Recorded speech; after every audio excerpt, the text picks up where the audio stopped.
Psychology and scientific facts for teachers and students. Fact number 1. Students learn better when they feel respected.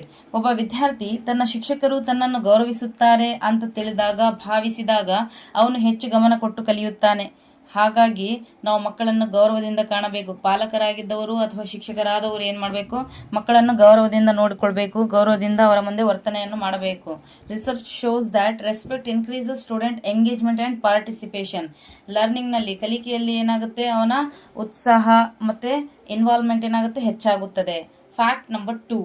The first 10 minutes of a class are very important. ತರಗತಿಯಲ್ಲಿ ಮೊದಲ 10 ನಿಮಿಷಗಳು ಬಹಳಷ್ಟು important ಆಗಿರುತ್ತವೆ. ವಿಜ್ಞಾನಿಗಳ ಪ್ರಕಾರ ಪಾಠದ ಮೊದಲ 10 ನಿಮಿಷಗಳಲ್ಲಿ ವಿದ್ಯಾರ್ಥಿಗಳ ಗಮನ ಅತ್ಯಧಿಕವಾಗಿರುತ್ತದೆ. Therefore, teachers should introduce the most important concepts at the beginning of the lesson. ಹಾಗಾಗಿ ಮೊದಲ 10 ನಿಮಿಷಗಳಲ್ಲಿ ನಾವು ಇಂಪಾರ್ಟೆಂಟ್ ಕಾನ್ಸೆಪ್ಟ್ ನ ಟೀಚ್ ಮಾಡಬೇಕು. Fact number 3. Goals improves performance. ಸ್ಪಷ್ಟವಾದ ಗುರಿ ಹೊಂದಿರುವಂತಹ ವಿದ್ಯಾರ್ಥಿಗಳು ಹೆಚ್ಚು ಯಶಸ್ವಿಯಾಗುತ್ತಾರೆ. ಹಾಗಾಗಿ ಮಕ್ಕಳನ್ನು ಗುರಿ ಇಟ್ಟುಕೊಳ್ಳುವುದನ್ನು ನಾವು ಹೇಳಿಕೊಡಬೇಕು. Students who set goals are more motivated and focused. ಯಾವಾಗ ಅವರು ಗುರಿಯನ್ನು ಇಟ್ಕೊಳ್ತಾರೆ ಆವಾಗ ಮೋಟಿವೇಟೆಡ್ ಆಗ್ತಾರೆ, ಹಾಗೆ ಫೋಕಸ್ಡ್ ಇರ್ತಾರೆ, ಹಾಗೆ ಆ ಪರ್ಫಾರ್ಮೆನ್ಸ್ ನಲ್ಲಿ ಅವರು ಇಂಪ್ರೂವ್ಮೆಂಟ್ ಅನ್ನ ಕಾಣಬಹುದು. Fact number 4. Teachers expectations influence student success. Psychology calls this Pygmalion effect. ಅಂದ್ರೆ ಶಿಕ್ಷಕರು ವಿದ್ಯಾರ್ಥಿಯಿಂದ ಉತ್ತಮ ನಿರೀಕ್ಷೆ ಇಟ್ಟಾಗ ವಿದ್ಯಾರ್ಥಿಯ ಸಾಧನೆ ಹೆಚ್ಚಾಗುವ ಸಾಧ್ಯತೆ ಇರುತ್ತದೆ. ಯಾವಾಗಲೂ ಶಿಕ್ಷಕನು ತನ್ನ ವಿದ್ಯಾರ್ಥಿಗಳ ಮೇಲೆ ಸಕಾರಾತ್ಮಕ ಭಾವನೆಯನ್ನು ಇಟ್ಕೊಳ್ಬೇಕು, ಹಾಗೆ ನಿರೀಕ್ಷೆಯನ್ನು ಇಟ್ಕೊಳ್ಬೇಕು. ಇವನ್ ಮಾಡ್ತಾರೆ ನನ್ನ ವಿದ್ಯಾರ್ಥಿಗಳಂತ ಹೇಳಿ ಒಂದು ನಿರೀಕ್ಷೆಯನ್ನು ಅವರು ಇಟ್ಕೋಬೇಕು.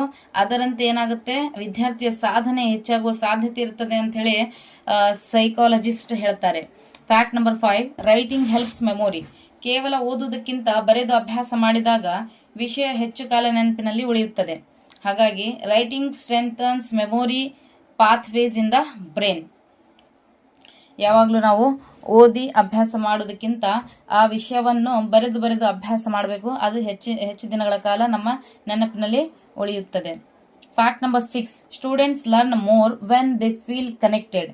ಯಾವಾಗ ವಿದ್ಯಾರ್ಥಿಗಳು ಶಿಕ್ಷಕರೊಂದಿಗೆ ಉತ್ತಮ ಸಂಬಂಧ ಹೊಂದಿದ್ದಾರೆ ಎಂದು ತಿಳಿಯುತ್ತಾರೆ, ಅವರು ಹೆಚ್ಚು ಪ್ರಶ್ನೆಗಳನ್ನು ಕೇಳಲು ಆರಂಭಿಸುತ್ತಾರೆ ಮತ್ತು ಹೆಚ್ಚು ಕಲಿಯುತ್ತಾರೆ. ಹಾಗಾಗಿ ಮಕ್ಕಳು ಶಿಕ್ಷಕರೊಂದಿಗೆ ಮತ್ತು ಪಾಲಕರೊಂದಿಗೆ ಉತ್ತಮ ಸಂಬಂಧವನ್ನು ಹೊಂದಬೇಕು. Connection creates confidence. ಯಾವಾಗ ಕನೆಕ್ಷನ್ ಇರುತ್ತೆ ಯಾವಾಗ ಕಾನ್ಫಿಡೆನ್ಸ್ ಬಿಲ್ಡ್ ಆಗುತ್ತೆ. Fact number 7. Smiling reduces stress. ಒಂದು ಸರಳ ನಗು ಕೂಡ ವಿದ್ಯಾರ್ಥಿಗಳ ಆತಂಕವನ್ನು ಕಡಿಮೆ ಮಾಡಬಹುದು. ಆ positive class room atmosphere improves learning. ಹಾಗಾಗಿ ಒಂದು ಆತಂಕವನ್ನು ಕಡಿಮೆ ಮಾಡುವಂತಹ ವಾತಾವರಣ ಹಾಗೂ ಒಳ್ಳೆಯ ವಾತಾವರಣವನ್ನು ನಾವು ತರಗತಿಯಲ್ಲಿ ಮೂಡಿಸಬೇಕು. Fact number 8. Revision is more powerful than rereading. ಒಂದೇ ವಿಷಯವನ್ನು ಮತ್ತೆ ಪದೇ ಓದುವುದಕ್ಕಿಂತ ಪುನರಾವರ್ತನೆ ಮತ್ತು ಪ್ರಶ್ನೋತ್ತರ ವಿಧಾನ ಹೆಚ್ಚು ಪರಿಣಾಮಕಾರಿಯಾಗಿರುತ್ತದೆ. Retrieval practice strengthens long term memory.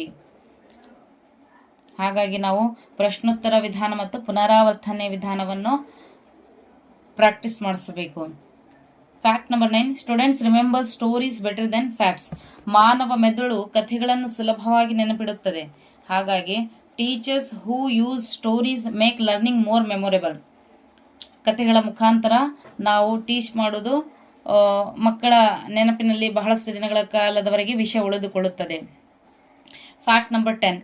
Success builds success. ಅಂದ್ರೆ ಚಿಕ್ಕ ಯಶಸ್ಸುಗಳು ವಿದ್ಯಾರ್ಥಿಗಳ ಆತ್ಮವಿಶ್ವಾಸವನ್ನು ಹೆಚ್ಚಿಸುತ್ತವೆ. Every small achievement motivates the brain to work order.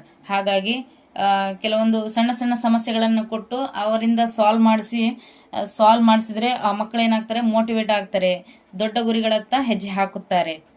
So final message ಕೊಡ್ಬೇಕಂತ ಹೇಳಿದ್ರೆ, great teachers don't just teach lessons, they inspire minds, build confidence and shape the futures. ಒಳ್ಳೆಯ ಶಿಕ್ಷಕರು ಪಾಠವನ್ನು ಮಾತ್ರ ಕಲಿಸುವುದಿಲ್ಲ, ಅವರು ಭವಿಷ್ಯವನ್ನ ರೂಪಿಸುತ್ತಾರೆ. Students may forget what you taught, but they will never forget how you made them feel. ವಿದ್ಯಾರ್ಥಿಗಳು ನೀವು ಕಲಿಸಿದ ಪಾಠವನ್ನು ಮರೆತರೂ ನೀವು ಅವರಿಗೆ ಹೇಗೆ ಭಾವನೆ ಮೂಡಿಸಿದ್ದೀರಿ ಎಂಬುದನ್ನು ಎಂದಿಗೂ ಮರೆಯುವುದಿಲ್ಲ. Thank you every one.